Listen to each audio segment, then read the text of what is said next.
Alright, today we're going to look at replacing the tires on this Kubota BX 1880. It comes with these little guys.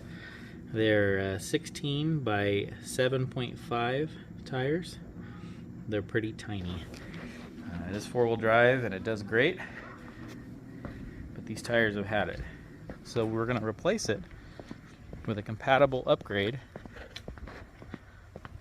This is the old tire from the other side.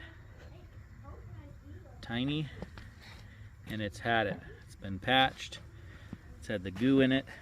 And this is what we're going to replace it with. This tire is an 18 by 8.50. Same lug pattern.